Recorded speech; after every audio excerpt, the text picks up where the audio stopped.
Hello and अस्सलाम वालेकुम everyone, welcome back to another video. Hope you all are doing well. आज की video में हम डिस्कस करेंगे कि जीके का एडमिट कार्ड आपने कहाँ से डाउनलोड करना है और उसका टेस्ट पैटर्न क्या होगा। रात को ये एडमिट कार्ड आ गया था, लेकिन जो मैसेज आया है कि एडमिट कार्ड आ चुका है वो आज सुबह आया है और उसके बाद से I have been getting so many messages कि एडमिट कार्ड बेसिकली डाउनलोड कैसे करना है, कहाँ से करना है।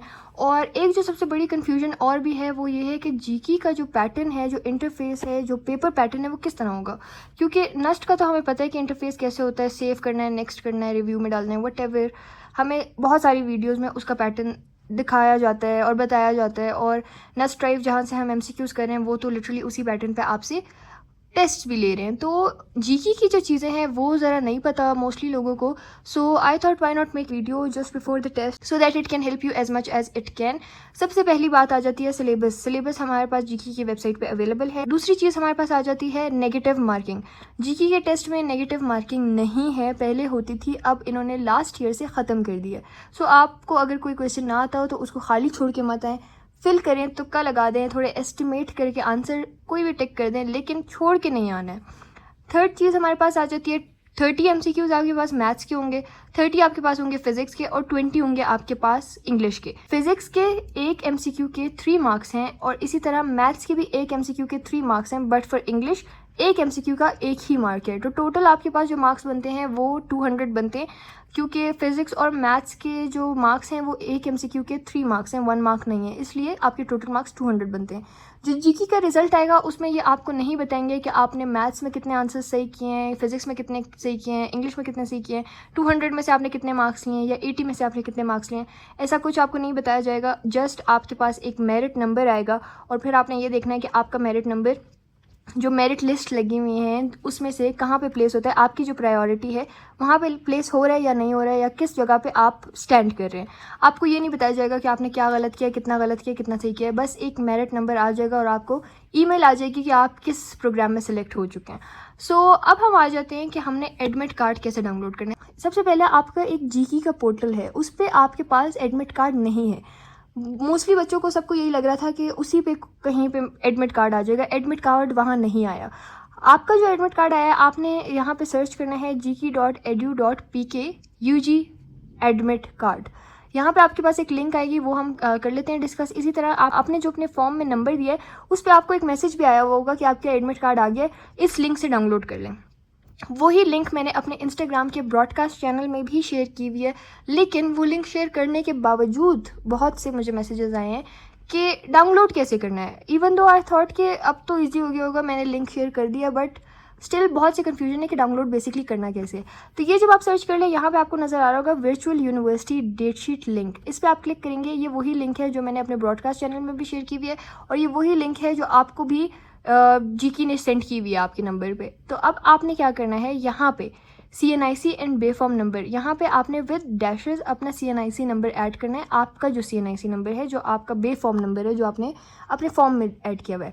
दूसरा कैंडिडेट मोबाइल नंबर, जो आपने अपने फॉर्म में नंबर दिया हुआ है वही ऐड करना है। अच्छा, यहाँ पे मोबाइल फ़ोन का एक और पैटर्न है। जैसे आपका नंबर अगर स्टार्ट होता है 0300 से या 0331 या 0333 से, तो आप यहाँ से सेलेक्ट करेंगे, वो टाइप करने का ऑप्शन नहीं है। तो अगर आपका 331 है और आप 331 यहाँ से सिलेक्ट करेंगे और बाकी जो आपका नंबर रह जाए वो आपने यहाँ पे लिखना है।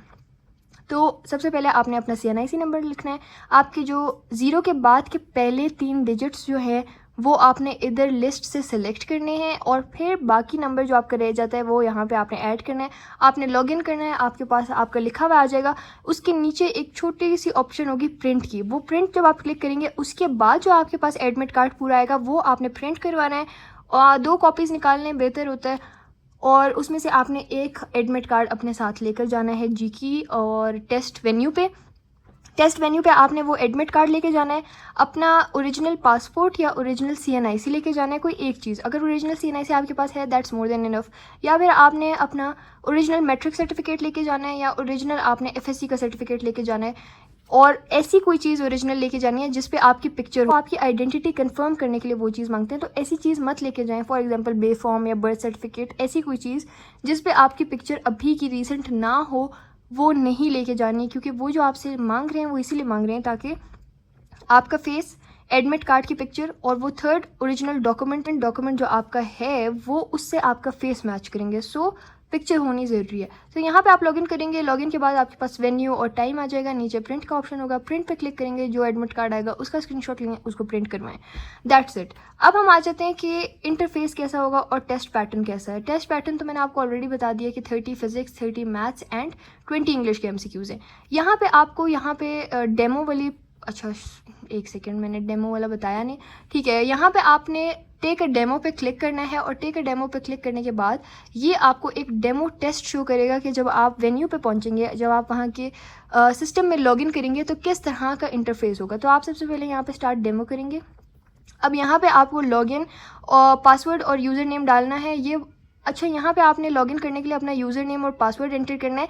ये यूज़र नेम और पासवर्ड आपके एडमिट कार्ड पे आपको गिवन होगा, वहाँ से देखिए इधर एंटर करना है और फिर स्टार्ट करना है। फॉर नाउ आपने कुछ नहीं करना, यहाँ पे बस आप इसको क्लिक करें और डायरेक्ट लॉगिन दबा दें। अभी आपने फ़िलहाल वो एग्जैक्ट जो आपका है, असल में जो आपका है वो ऐड नहीं करना, ये तो जस्ट डेमो है। ओरिजिनली जब आप जाएंगे तो आपने करना है। केयरफुली आप ये इंस्ट्रक्शंस अभी से पढ़ लें, क्योंकि जब आप वहाँ जाएंगे इससे बेहतर होगा कि आप डायरेक्टली कंफर्म करके स्टार्ट पेपर कर लें। आपके पास किसी किस्म का हेल्पिंग मटेरियल नहीं होना चाहिए, किसी किस्म का लॉगरिथमिक टेबल हो या फार्मूलाज या चीटिंग शीट्स, कुछ आपने नहीं ले जाना। सुपरवाइजरी स्टाफ के साथ आपने मिसबिहेव नहीं करना, डिस्टर्बेंस नहीं क्रिएट करनी, और आपने अपना डाटा सेव करना है, वो मैं बता दूंगी। Do not leave the exam software idle for more than 15 minutes. 15 minutes तक अगर आप कुछ नहीं करते अपने पेपर पे, मतलब MCQs वगैरह नहीं करे, तो आपका पेपर लॉक हो जाएगा और फिर आप अपना पेपर कंटिन्यू नहीं कर सकते, विच आई थिंक इज़ समथिंग कि कोई भी नहीं करेगा। 15 मिनट के लिए कौन अपना सिस्टम ओपन छोड़ेगा? 15 मिनट का कोई MCQ वैसे होता भी नहीं है। तो if a candidate's paper is lost, corrupted, leaked, then upon the permission of worthy rector it may be considered as null and void and candidate must reappear. इससे आपका कोई ताल्लुक नहीं है वैसे। To avoid data loss and problem. अच्छा, data loss आपने रोकना कैसे? यहाँ पे डेटा लॉस का आपको बताया हुआ है कि अगर हो गया तो फिर रीअपेयर हो गया। डेटा लॉस की वार्निंग ये होती है कि आपका जो ऐसा सिस्टम होगा, इस पर ये जो क्रॉस है ना ऊपर, ये आपने किसी सूरत क्लिक नहीं करना, आपने ब्राउज़र विंडो क्लोज़ नहीं करनी, आपका उससे कोई ताल्लुक नहीं है। क्योंकि अगर आपने क्लोज़ किया तो फिर आप दोबारा उसको ओपन नहीं कर सकते। जब तक लोग आएंगे, वहाँ पे सॉफ्टवेयर वाले आएंगे, वो सारा आपका दोबारा से सिस्टम ऑन करेंगे, बहुत टाइम वेस्ट होगा। तो आपने ये ऑफ़ नहीं करना, आपका उससे कोई ताल्लुक नहीं है। दूसरी बात, आपने ब्राउज़र बैक बटन नहीं यूज़ करना है, कोई भी यूज़ नहीं करना। एक्स्ट्रा इधर उधर के बटन्स आपने यूज़ नहीं करने। जो चीज़ें आपने करनी है वो मैं अभी बता दूंगी, बस वही करनी है। फिनिश दिस टेस्ट पे क्लिक नहीं करना जब तक आपने अपना पूरा पेपर कंप्लीट कर ना लिया हो। अगर आपने एक बार फिनिश द टेस्ट कर लिया है, उसके बाद आप कुछ भी कर लें, आप दोबारा टेस्ट रिज्यूम नहीं कर सकते।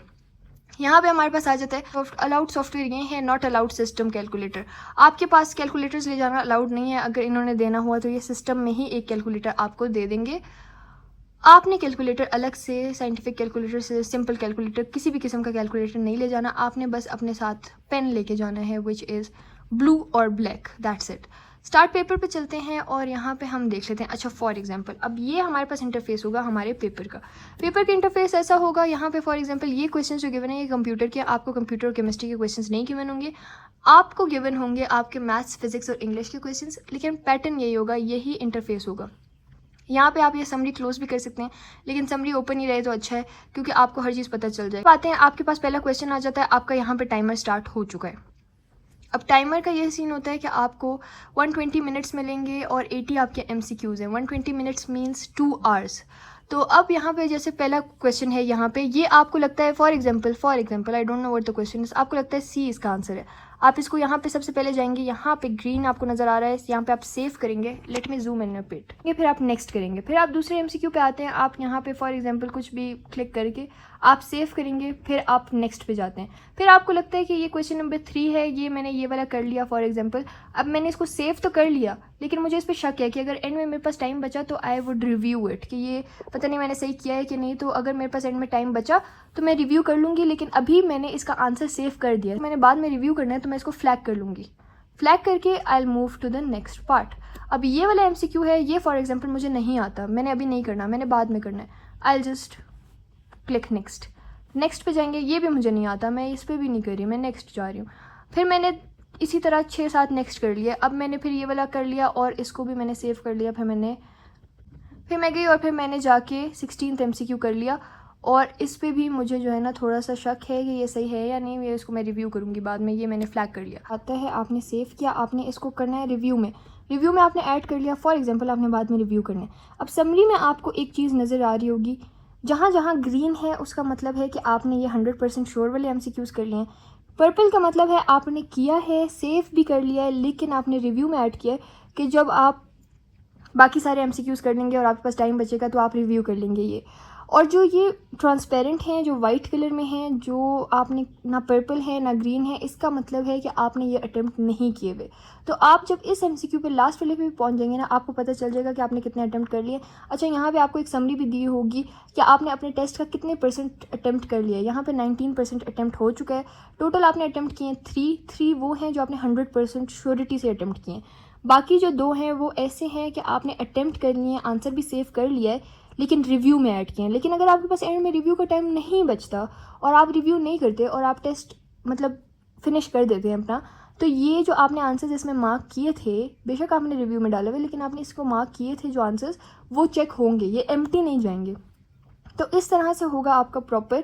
ये जितने भी आपके पास वाइट शो हो रहे हैं ये अनअटेम्प्टेड हैं। आप इस तरह से अपने क्वेश्चन नंबर 15 पे डायरेक्ट जा सकते हैं, फिर 11 पे डायरेक्ट जा सकते हैं।